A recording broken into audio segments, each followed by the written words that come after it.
this is just the beginning. Welcome to Affordability in the Next Administration. I'm Caitlin Owens, a healthcare reporter at Axios, and I'm joining you from my temporary home in Tampa, Florida. Thank you to our sponsor, United Health Group, for making this event possible. And welcome to our audiences on Facebook, YouTube, Twitter, LinkedIn, and on Axios.com as we kick off a new look for the new year. You can follow along with today's event using the Axios events hashtag or at Axios on Twitter. For the next 30 minutes, we'll be talking about what the next administration could do on healthcare affordability, and we'll be talking to some leading healthcare experts about the best ways to reduce per-person spending in healthcare. Joining us now is our first guest. He's the director of the Duke Margolis Center for Health Policy at Duke University. He's the former administrator of the Centers for Medicare and Medicaid Services and the former commissioner of the Food and Drug Administration.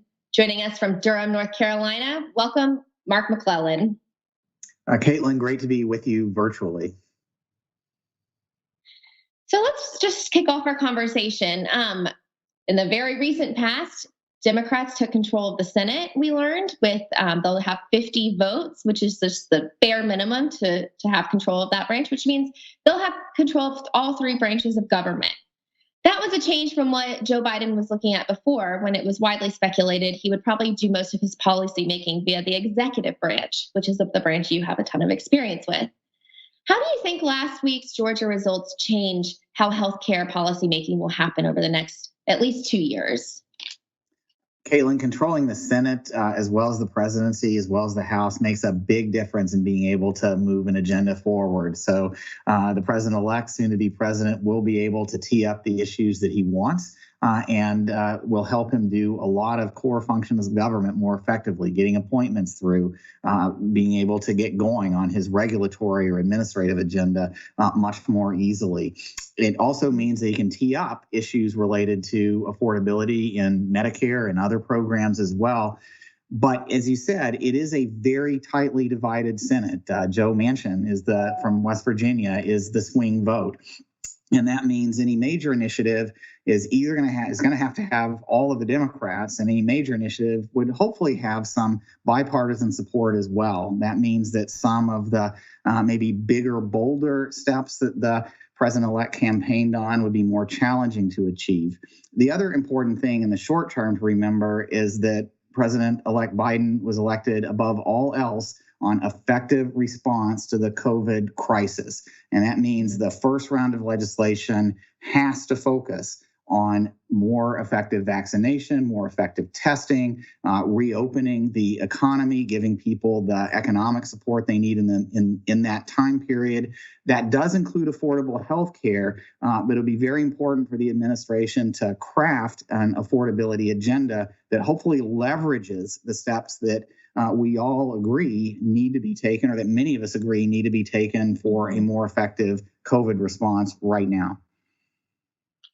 And I do want to home in more on your experience with the executive branch. So let's start with the FDA. The FDA obviously has a lot of sway and a giant role in the drug pricing debate. What are some of the areas where you can see the Biden administration using the FDA to influence drug prices? There are a number of areas where the FDA can make a difference. Caitlin, as you know, the FDA's regulatory decisions are based on the safety and effectiveness of medical products, not on their price. So it's not a direct part of their mission, but a lot of FDA policies have an impact. A couple of areas that I'd highlight. Number one is probably competition for biologic drugs. So we've had the availability of so-called biosimilar pathways for many years now, but they are just now starting to take off. There's been kind of slow growth of biosimilars in the U.S. compared to other countries. Common biologic drugs that haven't had much competition in the past account for billions of dollars in drug spending per year, and an effective strategy to give people information on these drugs being comparable would really help. FDA has the ability to declare biologics fully interchangeable, hasn't really used that because there are some subtle differences, but combined with policies by payers like Medicare and payers in the private sector for physician-administered biologics and Part D or pharmacy-based drugs could really see some bigger shifts in the use of biosimilar drugs in the not too distant future. Another area where we've seen big price increases is related to instability in some of the markets, the thinner markets for some drugs. People all remember Martin Shkreli and generic drugs that have limited supply and limited competition, having very high elevated prices. One of the things that we've seen coming out of the pandemic or coming through the pandemic is that reliable drug supply is absolutely critical as a national security and public health priority, not to mention reliable supply to have more effective and reliable pricing and availability of drugs. So FDA has taken some steps in the pandemic, working with many hospitals that are implementing new ways of purchasing drugs to have more reliable supply and avoiding those big price jumps for important generic drugs. And I could see that being built on as well. So a couple of ways in which FDA can really make a difference. And so let's now shift. You actually started to bring up Medicare and Medicaid. CMS, the Trump administration has arguably made its biggest and most lasting health policy changes through CMS. How do you see the Biden administration tackling the affordability issue through CMS? Well, sticking with drugs, the Biden administration has some issues to clean up there. As you know, late, sort of post-election, the Trump administration issued a couple of regulations related to so-called international reference pricing and pass-through of rebates. Those have both been challenged in court. One of them is definitely on hold. The other one, I think, is potentially on course to being suspended while litigation happens. Those were not really within the scope of what should have been done through Medicare's pilot innovation authority. The programs that are best for that are ones where you really think you can lower costs and improve access at the same time. The International Pricing Index proposal may well lower costs if implemented, but would also, according to the administration's own analysis, lead to significantly less access to drugs for seniors. The rebate rule was expected actually to increase premiums and increase total costs of drugs by, in some cases, reducing competition significantly. So I don't think those are places where we want to end up. But that said, there is a lot that can be done administratively through Medicare and other programs to address drug pricing. The Trump administration did implement some steps on insulin pricing supported by legislation that I think are going to make a difference in availability of low-cost insulin. So those are ideas that could be built on. There also were proposals through the Medicare Innovation Center under the Obama administration that were intended to lead to more competition in pricing for Part B drugs and lower price increases as well. So there are opportunities to take steps administratively, but I think there's going to need to be some course corrections from the steps implemented by the Trump administration at the very end. And aside from drugs, there are lots of opportunities to get costs down overall, and I hope that's part of the new administration's agenda as well. So building on some of the effective steps that CMMI has taken, like around accountable care organizations and some of the other payment reforms that all of them haven't worked. That's what you want in pilot programs, but some of them have, especially those that help connect people to a primary care doctor and sort of whole person healthcare, whether it's through an accountable care organization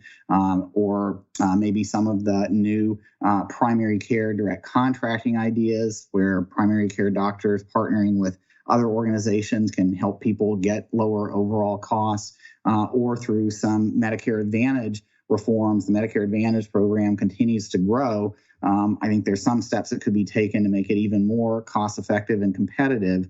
So lots of opportunities there.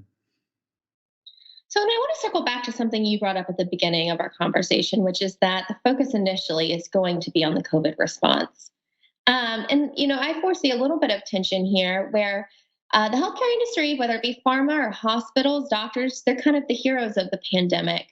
How much political appetite do you think there will be, given kind of this hero status of the healthcare industry right now, for tackling affordability issues, which are often, there's a lot of opposition from the health industry to reduce costs?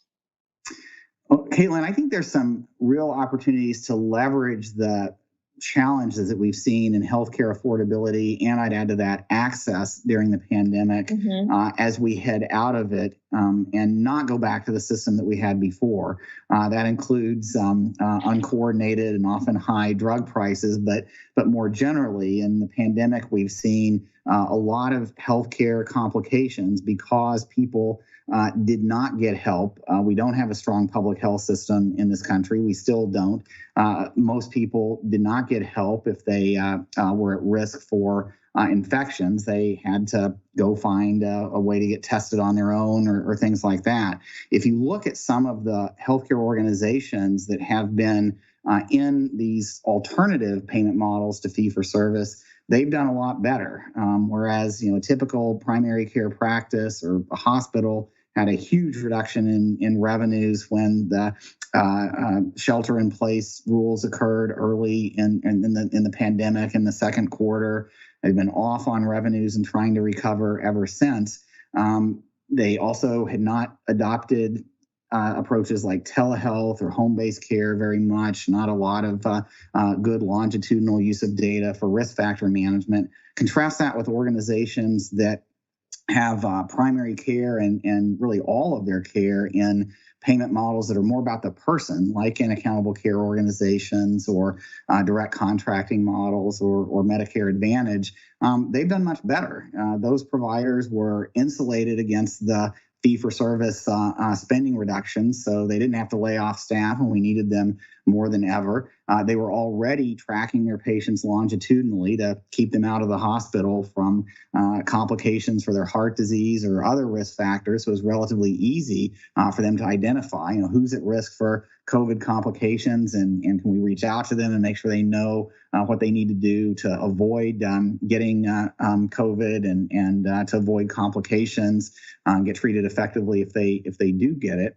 And they've already taken a lot of steps to implement telehealth and make it lasting. Before the pandemic, many of these programs and alternative payment models were already doing telehealth. There was already broad flexibility to adopt it. I think you can argue correctly that, well, they should have adopted it even more, but they're doing that now. So they've had a big shift into telehealth and virtual care models.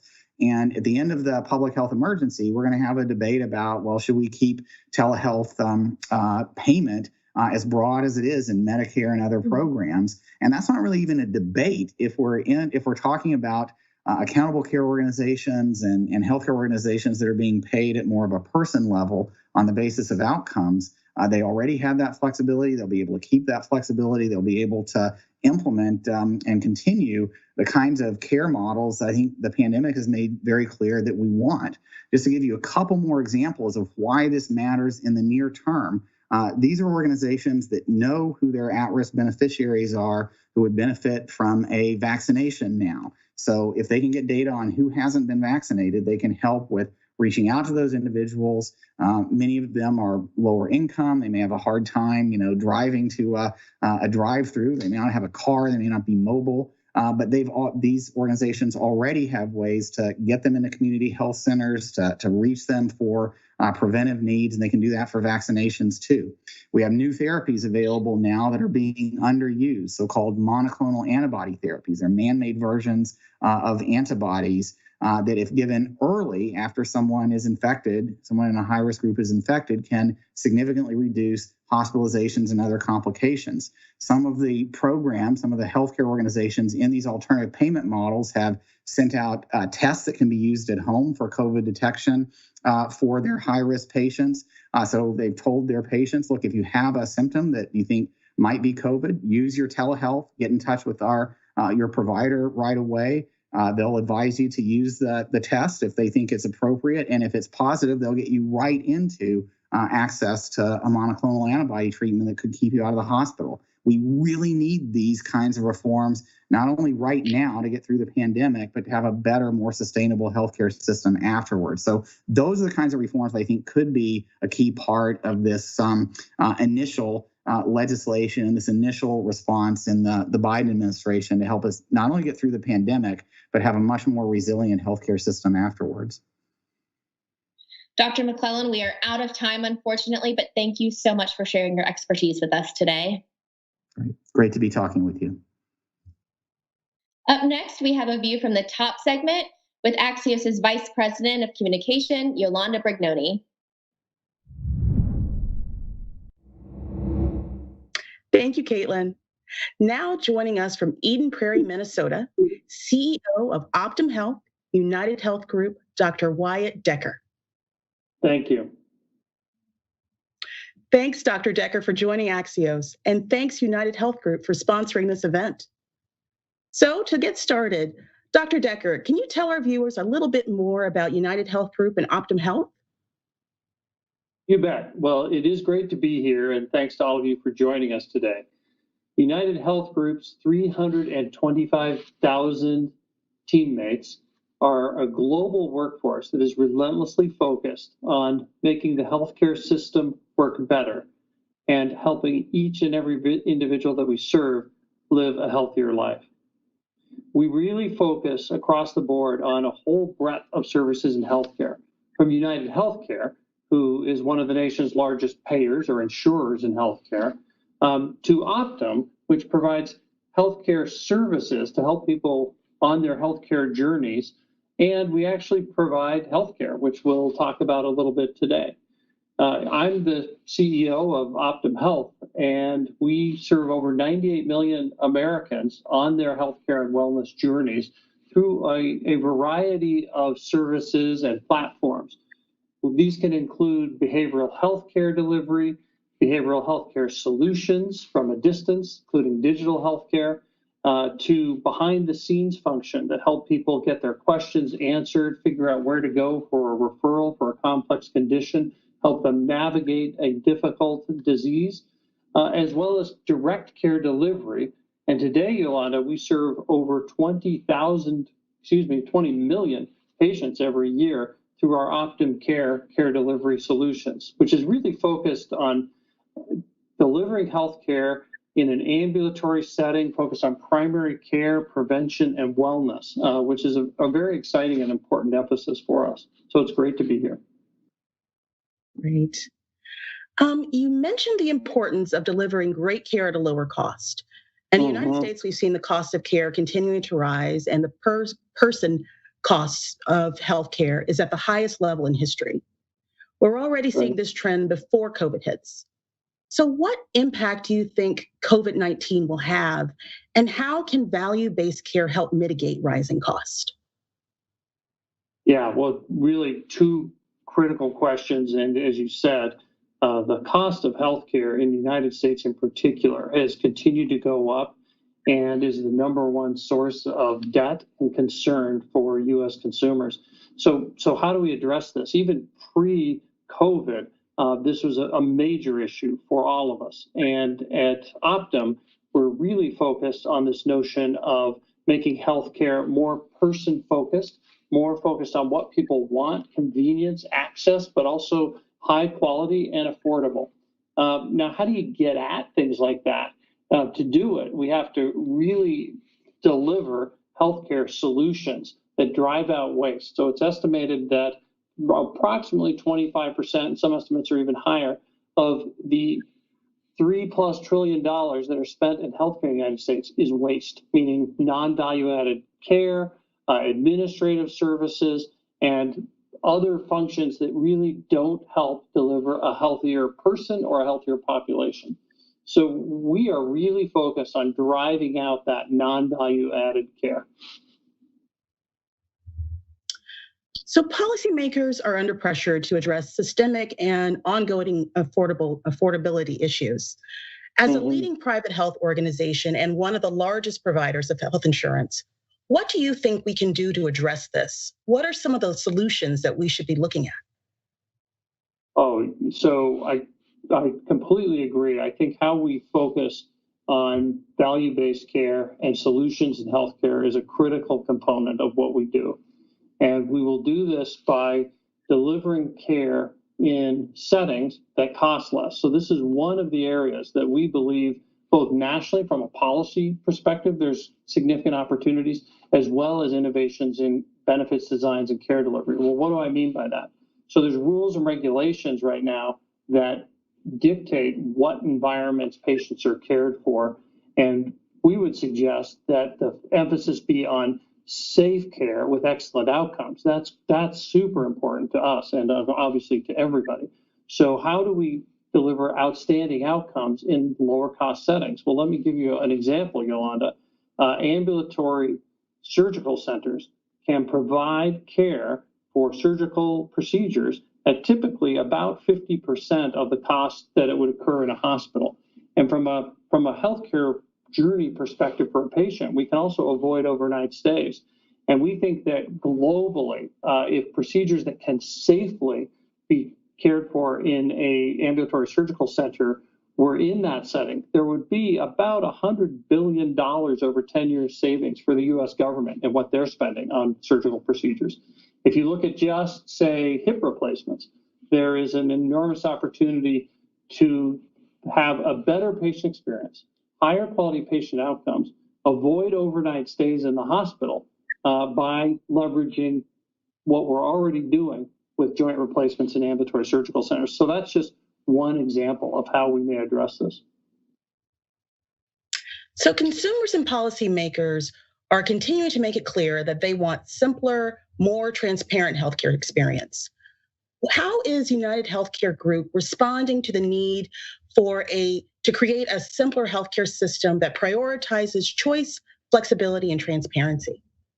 Yeah, very powerful question. And my response is, how do we think differently about healthcare? How do we remove the friction points? And if any of us think about our experiences as patients or with loved ones, there's an enormous opportunity to make healthcare simpler. So let's put the decision-making with good information support in the hands of a person and help provide them with the digital tools that can give them easy access to healthcare with excellent outcomes. And we do this in a whole variety of ways, from providing telehealth solutions. We have provided this year over 1.3 million telehealth visits around the country, to leveraging smart and enabled solutions. For example, we have a solution called Pre-Check My Script, which allows doctors, as they're prescribing, to check and make sure that the medication that they're prescribing is covered by the patient's insurance and is the most logical and affordable solution for that condition. And by leveraging that, we've had literally millions of dollars in savings, or even about $200 plus per patient can be saved by figuring these kinds of things out. So making access easy, leveraging digital tools in healthcare, and leveraging smart systems like Pre-Check My Script are great examples of how we do this. Well, I want to thank you so much, Dr. Decker, for joining us. And I want to thank United Health Group for sponsoring this talk. Thanks again. Great to be here. Thank you. Now over to my colleague, Caitlin Owens. Over to you, Caitlin. Our final guest for today is the former congressman from Oregon, and he's also the former chairman and ranking member of the House Energy and Commerce Committee, Greg Walden. Welcome, Congressman. It's really good to be with you. Thanks for having me on. So today's event is about healthcare affordability, which is an issue that you have tackled in your previous posts for years. It's also a little bit of a white whale, and it's not an issue that can be tackled all at once. So as we're looking ahead to the next 4 years, what do you think are some of the most pressing, more bite-sized affordability issues that we're likely to see addressed? Well, I think first and foremost, living through this pandemic as we have been, we've learned the importance and practicality of getting healthcare closer to the patient, where the patient is. And I'm speaking specifically about telemedicine. I think it can be both cost-effective and so much more convenient for the patient. And we need a patient-centered healthcare system. you shouldn't have to rush into a hospital for everything you need. That's the most expensive portal of care. And I think both providers and patients have discovered that being able to communicate just as we are here over health issues is practical, it's effective, and I think it can be really affordable and get care to patients quicker and where they are and reduce risk of spread of other diseases. I mean, who wants to sit in a waiting room with a bunch of people who are there because they're sick, And that's what we always did. So I think telehealth matters a lot. And then I think going after the healthcare costs was a huge issue for me to try and tackle. We did some of that, as you know, on the bad behaviors of some of the pharmaceutical companies preventing generics from being developed or coming to market. We put a stop to some of that in law in this last Congress. But there's so much more that could be done in terms of getting price transparency for consumers so that we could get competition for value-based healthcare. I think all of those things hold great promise, and you can chew a little bit off at a time, and I think you can make real progress.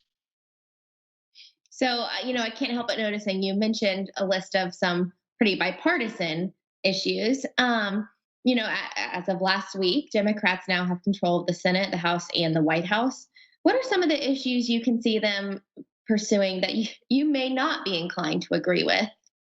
See, I think still the Senate and the requirement you have to get basically 60 votes in the Senate to pass anything still means, unless they get rid of the filibuster, still means the need to work together. And we've got to get to where putting consumers first for affordable health care is not a partisan issue. Never should have been, shouldn't be now, shouldn't be going forward.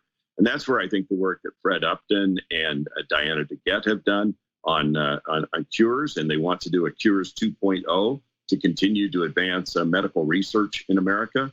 Boy, we've learned again, because of the pandemic, the importance of being able to get out of the gates early and develop cures and treatments like never before in history. And so there's work that we could join together on there, or the people who are there can do. And I think that this work on telemedicine could be very bipartisan. And I think there's an enormous appetite for getting a price transparency. I mean, you can see a range at just getting a colonoscopy. It could be 600%, and nobody knows where to go to get the best one or the least expensive one, or whatever. None of us have that ability to shop around effectively yet, and yet we should have that ability to help bring down healthcare costs. And then I think advancements in medical research, where hopefully we'll be able to get simple blood tests and avoid things like colonoscopies later on, or better cancer treatments later on, because we track the disease as it goes along and changes in our body. So we should be able to change the medicines we get to be more effective. There's an enormous long list of healthcare reforms that could take place that could be bipartisan and could be law. That was always my philosophy working on these issues, with an exception here or there. But I think we made some progress. We did it on opioids. Nobody thought we could get a surprise billing legislation into law, and we did that to protect consumers. Now they may have to clean up some of the ways these things get negotiated or the arbitration works going forward. But at least we took consumers out of the middle. So I'd like to see them focus on things where they could agree. Right. Well, and belated congrats on getting surprise billing across the finish line before, right at the end there. So one thing we haven't talked about yet is the Affordable Care Act. And I think that is something that, President-elect Biden does not support Medicare for all. I think that's out the window at this point. He does support beefing up the Affordable Care Act. Do you see any room for Republicans to work with Democrats on strengthening the law, or would Democrats have to go at that alone? I think there could be, if everybody goes into the partisan camps with their rhetoric and their attacks, then no. But gosh, there were a lot of things in the Affordable Care Act the Republicans supported from before there ever was a Affordable Care Act. I remember talking to Rahm Emanuel, his chief of staff to President Obama, and said, there are a lot of us with experience that would like to work with you to tackle these issues if you're serious about that. And both Dr. Burgess and I made that plea, and we were never invited into those discussions, unfortunately. But I've been on a hospital board. I've been an employer paying health insurance. I'd helped enact the Oregon Health Plan. I mean, there are lots of things where there was common ground, and frankly, there's a lot in the Affordable Care Act that made sense. The one part that didn't work was the affordability part. Medicine has not gotten less expensive. Consumers are now paying more out of pocket. Your annual health insurance is upwards of $20,000 a year, and you're seeing less access that you can afford because of copays and deductibles, and a 5% increase on average in healthcare insurance costs each year. That's just not a sustainable market, and consumers are really taking it in the wallets. And if you're a senior, you can now anticipate between $300,000 and $400,000 in out-of-pocket expenses in your retirement years. We can do better than that in America. And I think if you get to transparency, if you can get to new ways to deliver healthcare and more competition and more transparency, as I said, telehealth, these things can all help. And advancements in medical research that produce new cures and treatments that can be administered. But so I think there's a lot we could do, but the affordability piece is the key. The thing that I think troubles me is you can always expand access, and there's a need to expand access. But if you don't do something about the cost of that care along the way with the expansion, then you're just setting up the government for fiscal ruin going forward. And I don't think we have to have an either or here. I think you can expand coverage and aggressively create competitive markets. We did that in 2003 with Medicare Part D and blew the estimates out of the water in a good way on what that program would cost. Seniors like it. They get their pharmaceuticals. Now it needs some updates and reforms, and I'm sure they'll work on that. But look, it worked. We created a creative and competitive marketplace that consumers drove through what they needed for their medicines. And the costs have been pretty affordable for seniors. As I say, there's more that can be done there, but the market work, the platform work, I'd like to see more of that. Well, and that's an interesting thing to bring up, Medicare Part D, because that's another area where we've seen some bipartisan chatter about reform in the last Congress. It did not ultimately get across the finish line. But do you think with this next Congress, next administration, that's an area where something could potentially become new law? I hope so. And I know that President-elect Joe Biden was so involved in 21st Century Cures with Fred Upton and Diana DeGette and the cancer moonshot. And I think if he has the ability to really weigh in on these issues, you could find common ground to modernize Medicare Part D and do these other things that are so important for people's health care. I think you could. How can we not be for more transparency in what things cost and moving more into really real serious value-based medicine? So as a consumer, you know both what the cost is and what the likely outcomes are going to be if you go to this facility versus that facility. But I'll tell you, Caitlin, I've taken on the medical industrial complex a time or two in my career, and if you kick it, it kicks back really, really hard. And so there are lots of entrenched interests. There are state issues. I mean, why do we have physicians that are only licensed in certain states when it turns out this internet thing goes across state lines? If we're really going to have access to healthcare in a meaningful way and in a modern way, then we've got to look at some of these barriers. Now there are other issues around all that. You got to chew through them. But I think there's much more we could do here for American consumers than we are.